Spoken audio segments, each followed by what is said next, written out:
Buenas tardes, bienvenidos nuevamente al Club de Lectura de Amuez.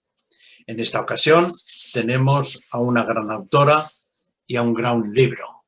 El libro que hemos leído, El infinito en un junco, y su autora, Irene Vallejo.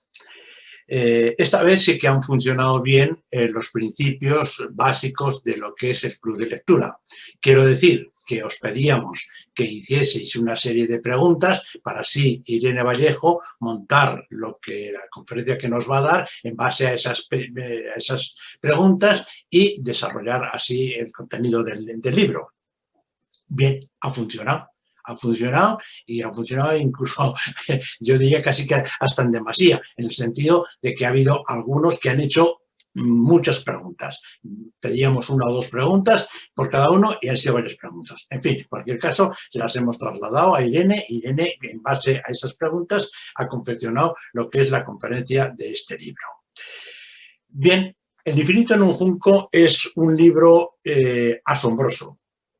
Creo que solo así se puede definir lo que Irene ha puesto en manos de sus lectores. Es un libro de ensayo, es un libro en donde todo o casi todo en él es extraordinario, empezando por su argumento, la historia de los libros. Un libro siempre es un mensaje, o yo al menos así lo entiendo, ¿no? Y gracias a ellos, han permanecido en la memoria las mejores ideas que hemos tenido los humanos. Irene nos lleva de la mano por todo lo que es la antigüedad, podríamos decir que se divide en dos partes, la parte griega y la parte romana, y nos lleva ahí de la mano, como digo, a través de la antigüedad por el recorrido de los libros. Es un tratado del origen de los libros y evidentemente se ha convertido en todo un fenómeno editorial. Irene, que ya repite por segunda vez en el Club de Lectura de Amuez, la primera vez lo hizo con El silbido del arquero. Como digo, Irene es una escritora aragonesa, zaragozana, es filóloga, estudió filología clásica y se doctoró por las universidades de Zaragoza y la de Florencia. Y fue ahí, en Florencia, donde enterrada en sus manuscritos y en sus escritos y en sus cosas, donde parece ser que se empezó a gestar este fantástico libro, como digo, que es El infinito en un junco. Pero bueno, no voy a entreteneros más, simplemente voy a dejar ya que sea Irene la que vaya respondiendo a las preguntas que le han hecho nuestros socios y en base a eso, pues nos hable de su libro El infinito en un junco. Gracias y, como siempre, cuidaros mucho. Hasta luego. Quiero dar las gracias a la Asociación de Mayores de la Universidad de la Experiencia de Zaragoza. Yo escribí este libro pensando y tratando de celebrar precisamente a personas como vosotros, a quienes aman los libros, sienten curiosidad y asombro permanente, los que se nutren del saber y los que buscan en los libros compañía y además ayudan a protegerlos y a mantenerlos vivos. Vosotros me apoyasteis desde el principio en mi carrera de escritora, confiasteis en mí cuando estaba dando mis primeros pasos y por eso me hace tanta ilusión y es para mí tan emocionante poder entablar este diálogo con vosotros, aunque sea en la distancia.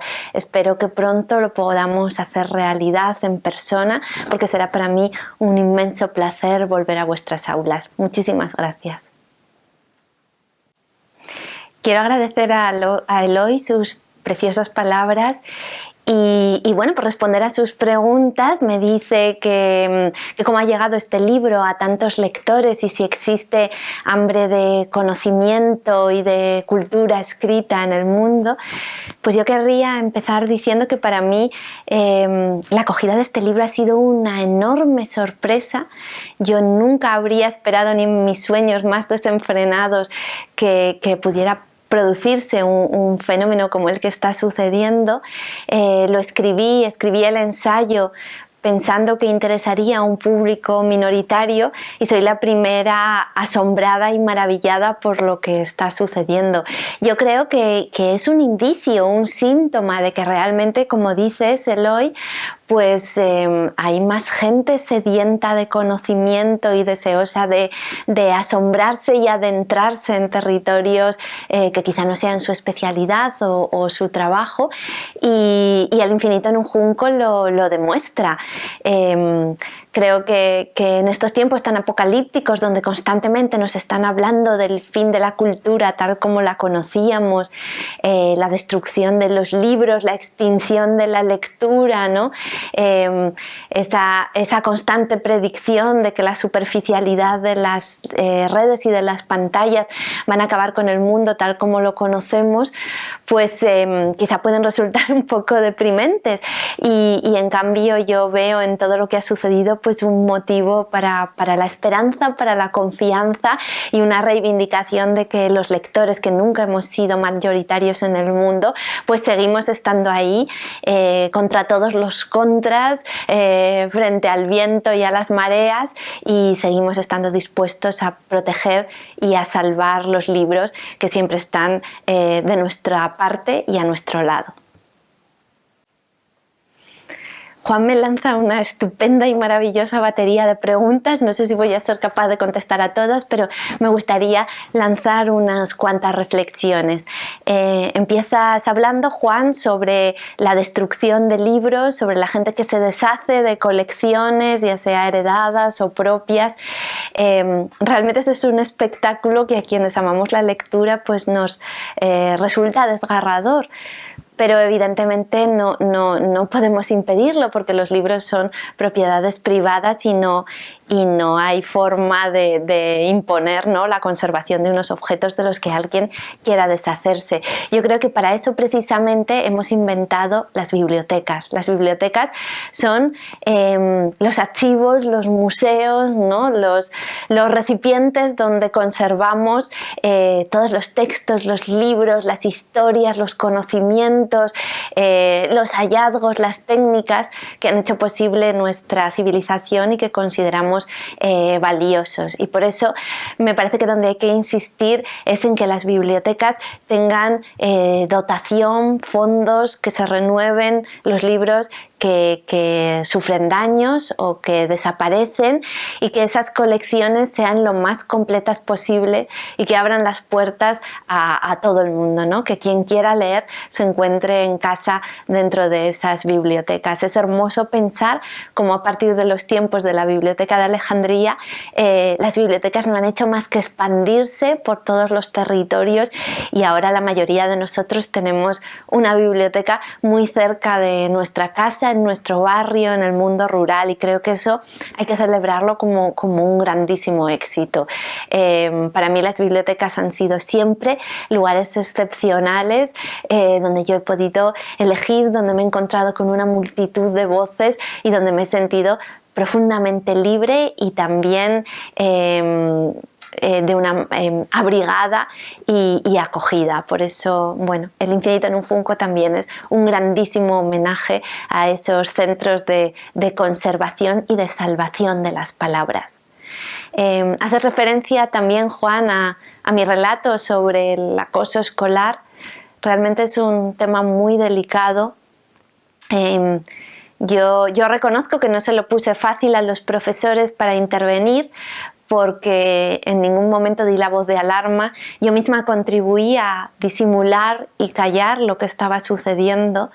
Cuando ahora me preguntan los profesores, pues colocándome en su posición soy consciente de las dificultades. Yo creo que la clave está sobre todo en los compañeros, en las personas que ven, que consienten, que permiten, que dan un aire de normalidad a esas agresiones cotidianas. Yo creo que es muy importante hablar y debatir sobre el acoso en las clases, incluso en aquellas clases donde no hay ninguna razón para suponer que esté sucediendo, y explicar a todos cuál es el punto de vista de quien sufre el acoso, ¿no? cuáles son las consecuencias que puede tener para ellos, e intentar que esas personas que son testigos mudos, que consienten, que permiten, que pasan por alto, que creen que son bromas pesadas sin importancia, sean conscientes de lo que está sucediendo cuando se produce una situación de acoso, de lo terriblemente desmoralizadora que puede ser para quien lo padece. Me contaron unos profesores una historia preciosa en un instituto. Una profesora de secundaria que tenía sospechas de que había acoso en un aula, pues decidió leer el fragmento del Infinito en un junco en el que yo cuento mi propia experiencia, y dice que fue hermoso. Se creó un silencio muy intenso mientras ella estaba compartiendo con ellos las palabras con las que yo he contado mi experiencia, y ella sintió que de verdad se conmovían, y bueno, cuando sonó la campana, el timbre, ella recogió sus cosas, pero olvidó una memoria USB en el ordenador. Volvió a la clase a recogerla y se encontró con que la chica que estaba sufriendo el acoso estaba dándose un emocionado abrazo con su agresor, porque de alguna manera a través de ese relato habían encontrado la manera de entenderse y de perdonarse, o al menos de abrazarse, ¿no? Una especie de armisticio. Y yo creo que por eso es importante contar historias en primera persona, compartir experiencias y darle esas herramientas a los profesores para que puedan utilizarlas en el aula, y para que promuevan un debate que creo que en todo caso es sano y restaurador para todos los que se ven involucrados en estas situaciones.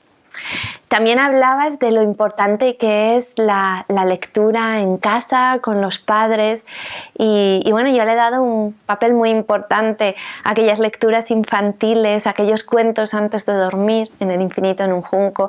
Yo estoy muy agradecida a mis padres porque ellos pusieron los libros en mis manos, pero incluso antes de eso, antes de que yo aprendiera a leer, pues poblaron mis noches y mi mente de relatos, de historias, de cuentos. Y creo que eso fue esencial, porque los padres, las familias, tenemos un papel muy importante. La educación no solo sucede en las escuelas, sucede también en nuestras casas. Es algo que no se interrumpe, es constante. Y bueno, es diferente la actitud de los niños cuando ven en sus casas que los padres leen, que la lectura es importante, que se habla de ella, que se comenta, que forma parte de la vida cotidiana, que ocupa un lugar y que es algo que se hace por placer.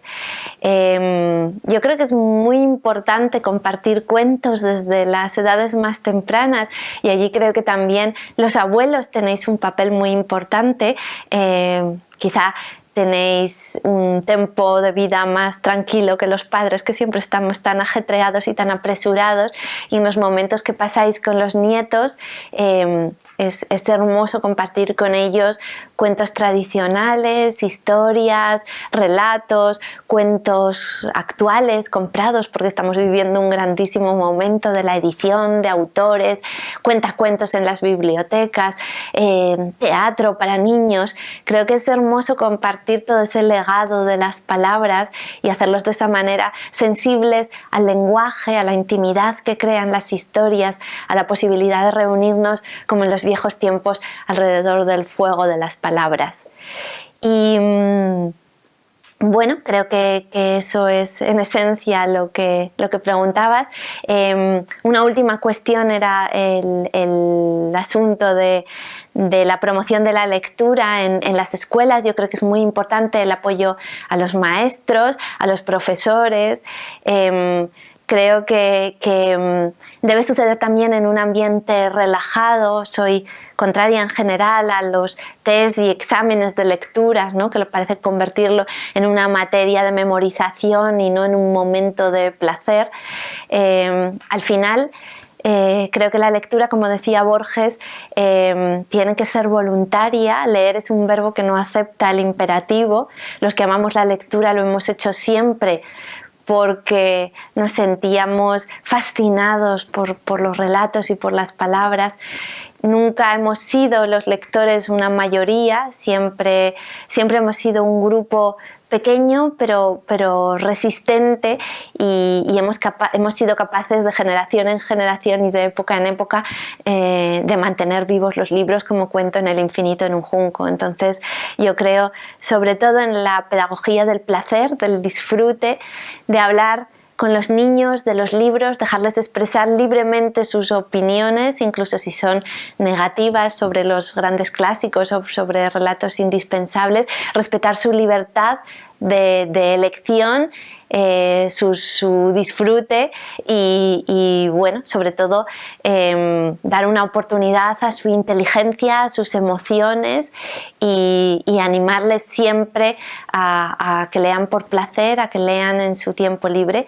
Y si deciden no hacerlo, respetar también su libertad, porque a la lectura se puede llegar en cualquier edad, en cualquier momento, y siempre nos encontraremos con las páginas abiertas como un abrazo blanco. Hola Teresa, me haces una pregunta muy interesante cuando echas en falta el poema de Gilgamesh en el libro En el infinito en un junco y me preguntas la razón por la que no he mencionado esa antiquísima épica. Bueno, la verdad es que me hubiera encantado citar En el infinito en un junco todos los libros, todos los poemas, todos los textos y todos los autores que me apasionan, pero evidentemente era imposible, no podía ser exhaustiva. Y bueno, pues decidí acotarlo y también intentar evitar volver sobre autores, sobre libros, sobre textos de los que ya he escrito. Y como sobre el Gilgamesh ya he dado conferencias, he hablado en artículos, pues decidí atenerme a otros temas, a los temas que dentro de la estructura del libro, tal como yo la había preparado antes de empezar a escribir la primera línea, pues realmente resultaban pertinentes por los temas, por el enlace, ¿no? por permitir esos viajes del presente al futuro. Y la verdad es que me pesó mucho dejar a algunos autores, algunas obras fuera del libro, pero siempre quedan ahí, ¿no? para futuras obras, para futuras reflexiones y por supuesto yo invito a leer esa maravilla que es el Gilgamesh a todos los lectores con los que me encuentro y una vez lo seleccioné entre las lecturas que han marcado mi vida, así que imagínate si ha sido importante para mí.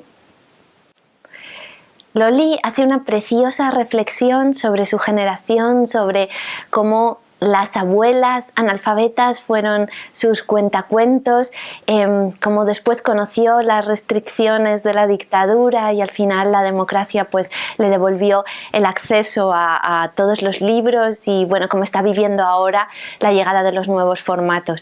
Yo quisiera empezar diciendo que El infinito en un junco es un gran homenaje también a la oralidad. Yo me enamoré de la literatura gracias a los relatos de mi madre, que no eran lecturas, sino eran cuentos en sus palabras, ¿no? Con su voz, con sus inflexiones.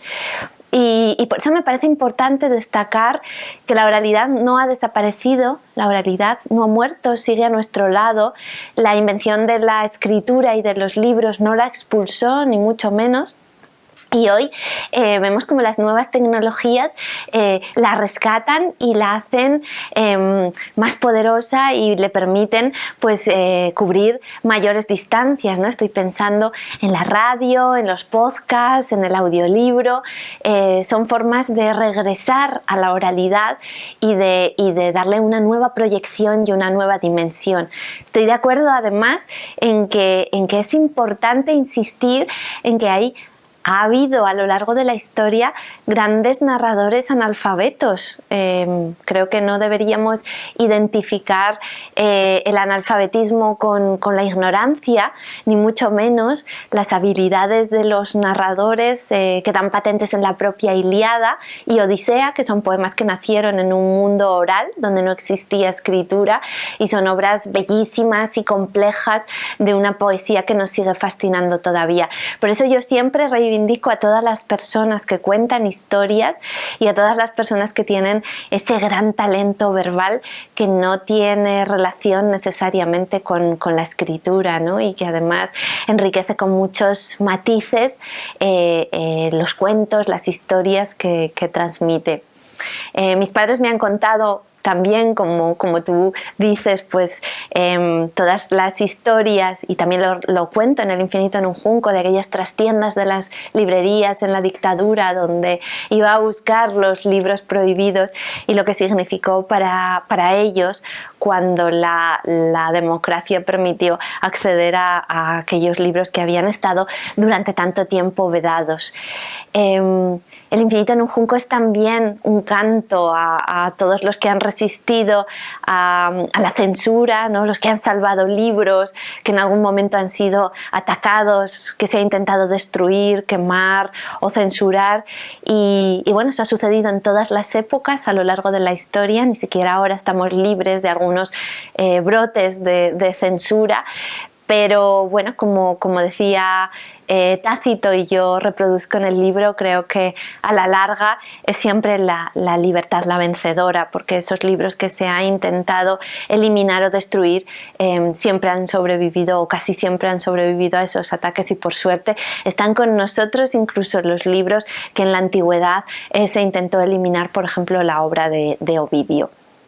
Me ha encantado la expresión con la que has hablado de las nuevas tecnologías, ¿no? El infinito en un byte. Yo creo que es importante destacar que esta no es la primera época en la que conviven distintos formatos. Eso ya sucedió en la antigüedad, cuando había rollos, tablillas, libros de pergamino, de páginas, tal como los conocemos hoy, y los unos no se expulsaron a los otros, sino que durante muchísimos siglos vivieron juntos, y eso no creo que sea un inconveniente, sino todo lo contrario, un enriquecimiento.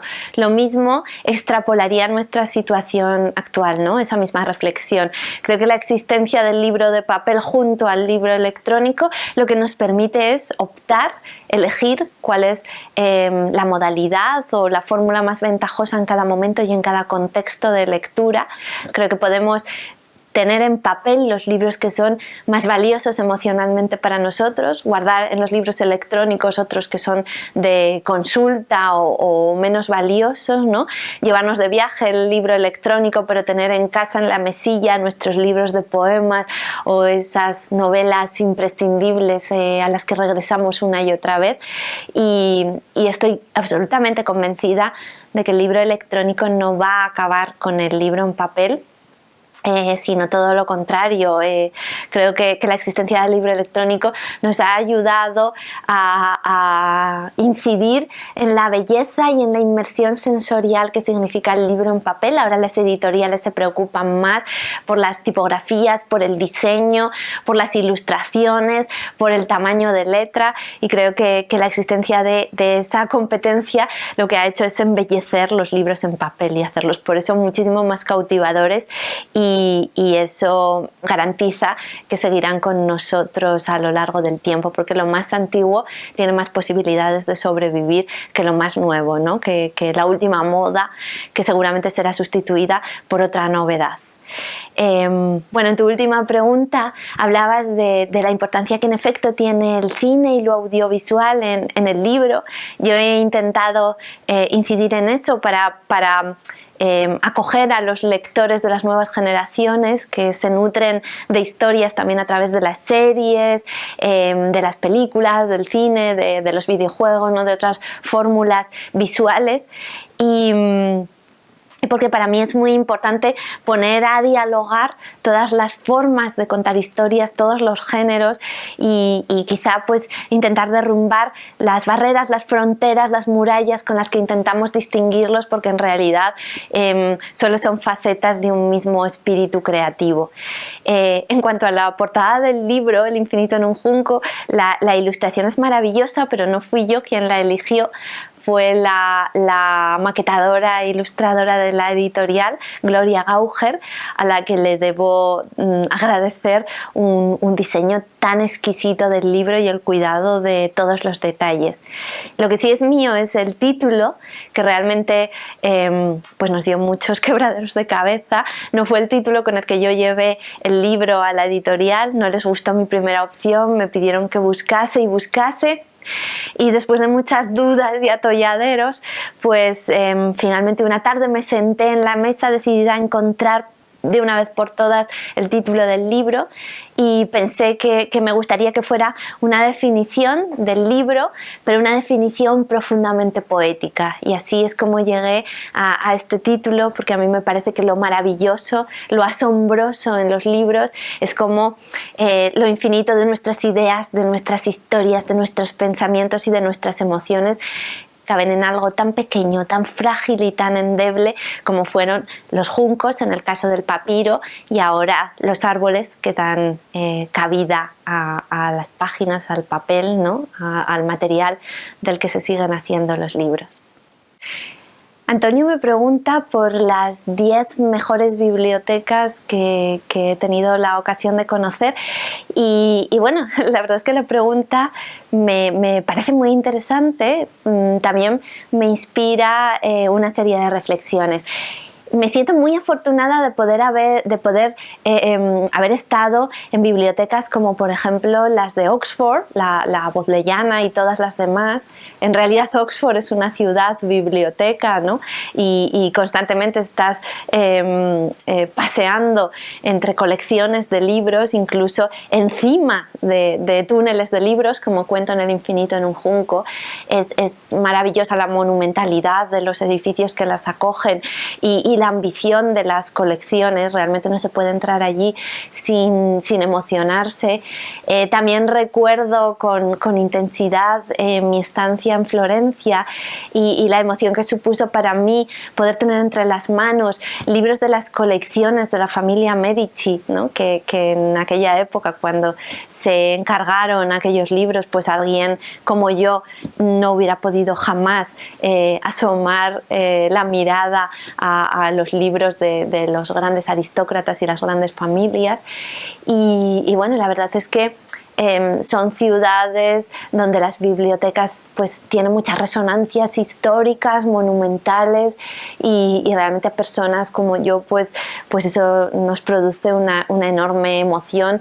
Pude asomarme también a la Biblioteca Pública de Nueva York y bueno, pues todo eso han sido experiencias que conservo y a las que regreso muchas veces y que además he querido plasmar en El infinito en un junco.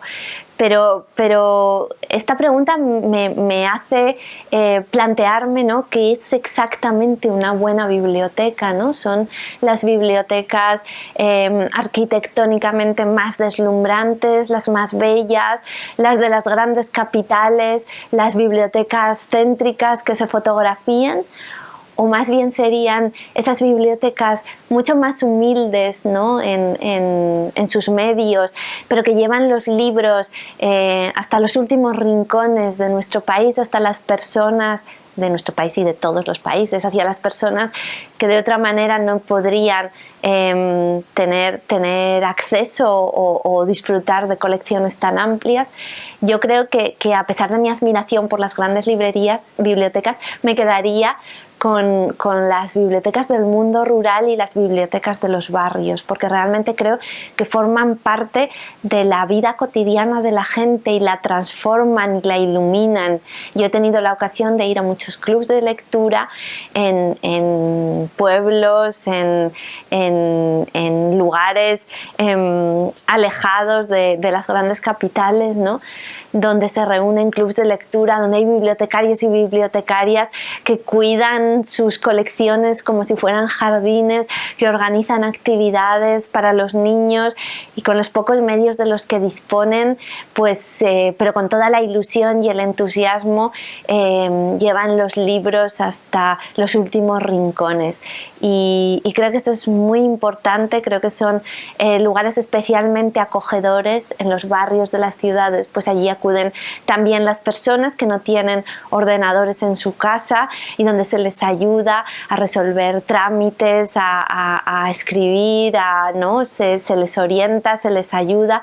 Creo que son lugares que cumplen una función social y que se convierten en una especie de hoguera a la que ir a calentar las manos y la mirada, donde todos son acogidos, las familias, los emigrantes, y me gusta insistir en esa maravillosa labor que se está llevando a cabo, y por eso pues creo que que mi admiración va principalmente a esos lugares mucho menos conocidos, que no están en las guías de viajes, pero que realmente son como un corazón que late y transforma la sociedad. Carmen, me emociona especialmente que digas que el infinito en un junco te ha traído paz en estos momentos duros. Yo creo que nos ha sucedido a muchas personas. Hemos encontrado sosiego, calma e incluso evasión en el mejor sentido dentro de los libros, ¿no? Lo que nos permitía salir a un mundo exterior que nos estaba prohibido durante los peores momentos del confinamiento. Y ha sido hermoso descubrir que la literatura, las palabras podían ser casi terapéuticas en un momento tan duro. Por eso yo creo que he sentido por primera vez la evidencia de que este oficio de la escritura pues puede realmente ayudar a la gente, y eso me ha hecho infinitamente feliz. Me preguntabas por los consejos para empezar a escribir. Es difícil porque cada persona, cada escritura, cada imaginario es un mundo totalmente distinto, y yo siempre temo que cuando doy consejos lo que es útil para mí no lo sea para otro, y los caminos que yo he encontrado no sean las mejores rutas para los demás. Lo que sí estoy segura de que puedo recomendarte es leer mucho, leer de una forma muy variada, incluso esos libros que inicialmente y en principio pensarías que no te interesan. Leer distintos géneros literarios, leer autores y autoras de distintas épocas, y con todo eso vas nutriendo también tu propio vocabulario, tu imaginación y tu creatividad. Yo creo que todos los escritores somos lectores apasionados, y así es como hemos construido nuestra propia educación.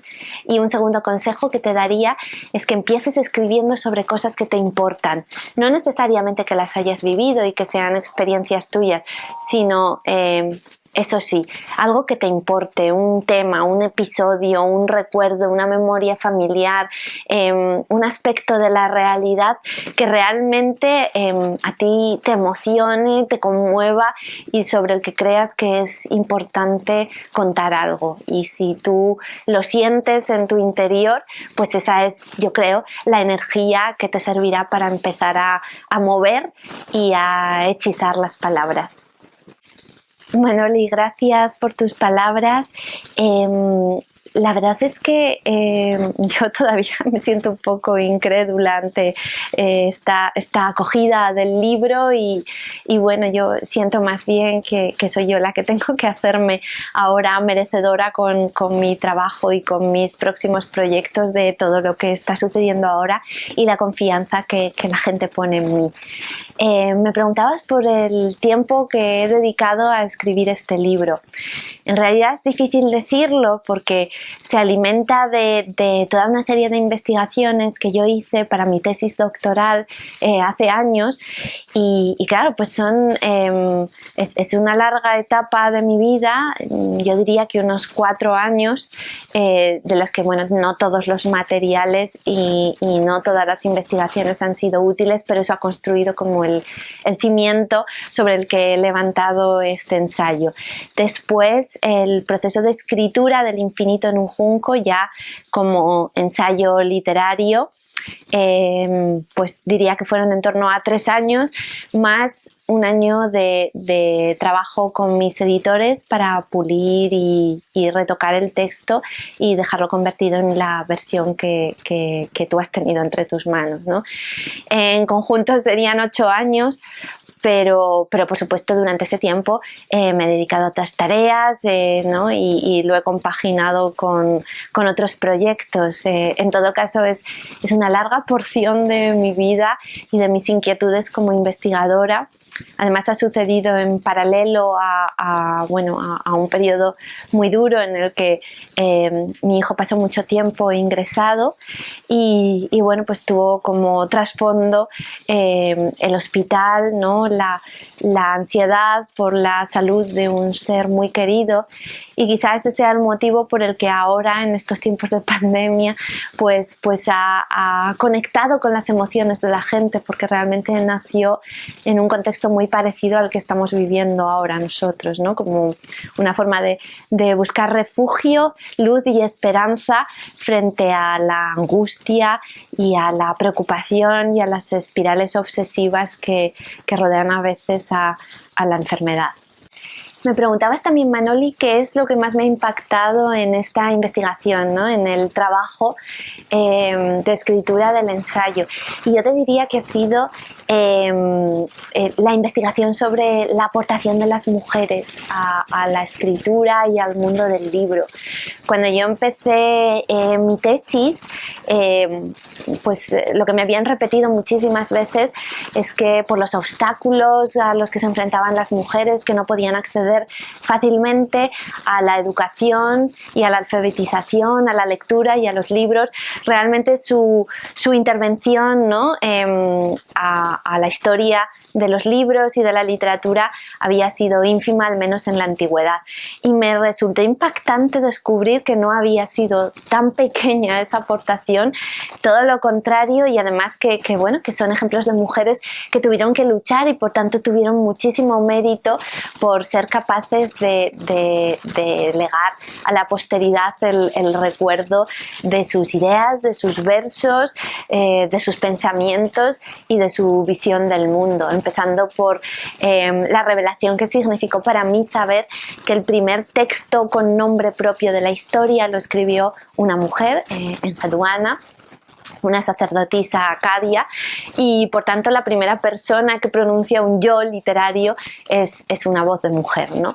Y eso me pareció fascinante y me asombró que sea un hecho en general sobre el que se hace tan poco hincapié, ¿no? Siendo un gran hito histórico. Y después fui recogiendo en todos los periodos las menciones a las mujeres filósofas, a las mujeres poetas, a las mujeres que se dedicaron como Aspasia al discurso público, a la política, las que escribieron teatro, las que escribieron poemas intimistas, y de todas ellas pues intentar al menos traer una semblanza o recoger su nombre o el añico de un verso para que sepamos que la nómina en realidad es muchísimo más grande de lo que hemos pensado siempre, de lo que nos habían dicho, y que las mujeres siempre han estado allí y han encontrado la forma de enfrentarse a los obstáculos, a las dificultades y a las prohibiciones, y conseguir pues transmitirnos una visión del mundo y una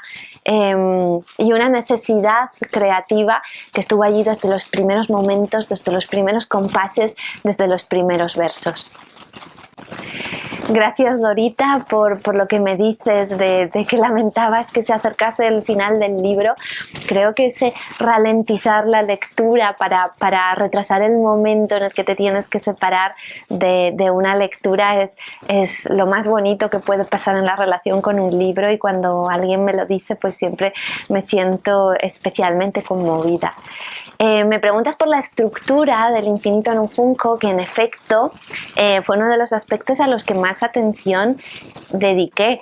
Antes de empezar a escribir la primera línea estaba todo perfectamente planificado. Yo tenía un mapa del libro que había discurrido minuciosamente para que hubiera esa conexión constante entre el pasado y el presente, ¿no? Que fuera un libro viajero que hace constantemente digresiones y donde podemos encontrarnos pues tan pronto con una película de Clint Eastwood como con una frase de Aristóteles, y todo eso convive porque en el fondo yo creo que los clásicos están con nosotros, nos rodean, conviven con las realidades más actuales, y lo que hacen es hacer más fértil nuestra imaginación, nuestro lenguaje y nuestro imaginario. Entonces, bueno, pues yo quise dedicarle mucho tiempo y mucha atención, mucha reflexión previa a esa estructura, y para eso utilicé la técnica cinematográfica de las escaletas o del storyboard, que es como, bueno, pues con unos posits de distintos colores según las líneas y las tramas que aparecen en el ensayo, pues los aspectos más biográficos, los aspectos más técnicos relacionados con el libro, las películas, las lecturas, las biografías, las recreaciones de época, ¿no? Cada uno de esos aspectos tenía su color asignado, y yo pues en la pared del despacho donde trabajo, sobre un fondo de papel de embalar, pues hice un pequeño mapa sobre el que fui discurriendo, cambié los temas, los momentos de sitio para conseguir que el resultado fuera variado, pero al mismo tiempo que no se perdiera nunca la sensación de que todo estaba encaminado y que la narradora sabía en cada momento a dónde quería llegar. Y bueno, pues trabajé con ese sistema que me ha resultado muy útil y que además me permitía de un solo vistazo tener el libro completo ante mis ojos. Por supuesto, luego en la escritura pues hubo algunas cuestiones improvisadas, ¿no? Ideas que surgieron, como por ejemplo lo que se refiere al Premio Nobel de Literatura de Bob Dylan, que eso sucedió evidentemente mientras escribía el libro y no estaba previsto, y hubo cambios y hubo sorpresas y nuevos giros. Pero a mí me tranquiliza mucho tener una estructura de la que estar segura, que esté bien pensada y que me mantenga en todo momento convencida de tener la brújula de la obra entre las manos, ¿no? Y bueno, pues esa me parece una cuestión muy importante. Es uno de los aspectos a los que yo en mis libros, la estructura, siempre les dedico más tiempo y más atención y también más experimentación, porque me parece interesante jugar con las voces, con los cambios de persona, con las distintas piezas que encajan y además hacer que todos mis libros estén compuestos por fragmentos breves que se puedan leer de una manera ágil y de esa manera pues mantener la atención de los lectores. Yo he comprobado que a mí misma me sucede cuando el capítulo es breve, leo uno y otro y otro y otro, y sin embargo un capítulo largo me disuade y entonces ya abandono, ¿no? Y digo, bueno, seguiré mañana cuando estoy cansada porque leo por las noches. Así que bueno, para mí eso es importante, que todos sean estructuras que funcionan como, bueno, como un todo orgánico, pero que están compuestos de pequeñas teselas como un mosaico. Y tu segunda pregunta, te interesabas por mis planes, por mi proyecto, por el próximo libro. La verdad es que han sido unos meses de increíbles sorpresas, de vivencias muy intensas, de una promoción galopante que no me ha dejado mucho tiempo libre, y entonces de momento estoy un poco sondeando, haciendo lecturas. Tengo la intención de seguir en el género del ensayo, pero por el momento todavía no tengo totalmente decidido el rumbo del nuevo libro, porque yo soy una escritora lenta. Ya os he dicho que invertí cerca de 8 años en El infinito en un junco, y ahora soy partidaria de reposar las ideas, de no dejarme apremiar por las urgencias del mundo editorial, sino permitir que el libro vaya sucediendo, se vaya forjando y cuajando y pensando en profundidad y reflexionando todos los temas que decida tratar. Así que bueno, sé que será un trabajo que resultará apasionante, pero que me exigirá todavía tiempo y dedicación, así que aún no puedo decir ni siquiera cuáles son las líneas directrices. En fin, espero que nos podamos reunir en persona cuando la pandemia lo permita, y quizá entonces pues ya os pueda dar más claves sobre ese próximo libro, que de momento es tan solo una semilla.